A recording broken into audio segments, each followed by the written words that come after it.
Retail stocks are a major focus as one of the biggest shopping days of the year kicks off today. Joining us to discuss is JLL Retail President and CEO Greg Maloney. Greg, good to see you here. So what's your take on the start of the holiday shopping season?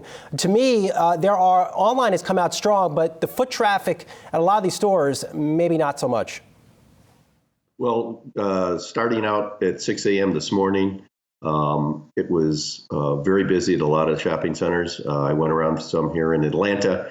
The parking lots, by the time I left, for most of them were about 80 to 90% full. So there's a lot of bargain shoppers out there very early, but it continues at least through 9 o'clock when I left the last shopping center a few minutes ago. In terms of winners and losers, where do you see them right now?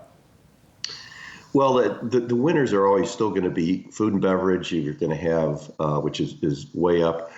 As far as retailers go, it's everything about value and everything about luxury. Sort of the middle of the road, sort of the things that have been around for a long time, those are the stores that are really suffering. So if you have something new and exciting and it has value, you're going to do well this year. How do you think the remainder of the holiday shopping season will play out? Well, a lot of people were saying because we have 6 days shorter, it's not going to be as good. You have to remember, Black Friday itself is about 1 week of sales during the normal year. So I think we're going to see a lot busier because of shorter days, and I think it's going to be a very good holiday season. We're expecting somewhere around 4.5% to 5% increase in sales over last year. You know, Greg, you oversee a good bit of real estate, commercial real estate. What do you think will happen going into the early part of next year? Do you think we get a new wave of store closures? All indications this was another holiday. This will be another holiday shopping season with a lot of online sales, potentially the less need to have a lot of stores open. Well, I think it'll continue to consolidate. I think like I said before, ones that can give the consumer what they want, they'll continue to do extremely well. We're seeing a lot more openings than we are closings.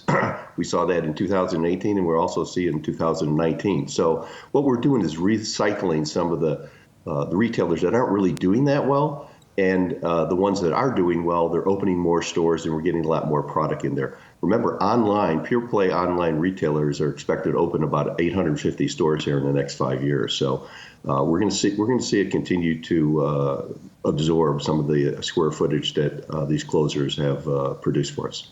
And Greg, a lot of these anchor stores or the department stores, as JCPenney, Macy's, they have struggled this year, and they have suggested they're looking to close more stores next year. What type of pressure does that put on the overall real estate market?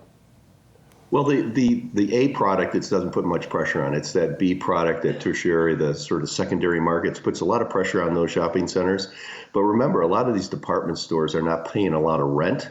They were really traffic drivers. That's why we call them anchors. So as some of these close and we can repurpose that space into more productive rent-paying tenants, it does quite well. But there are going to be closures of additional department stores. We're anticipating it in 2020. So I think we'll be fine. We've been very resilient here in the past 5 years, and I think we'll do the same in the next 2 to 3 years.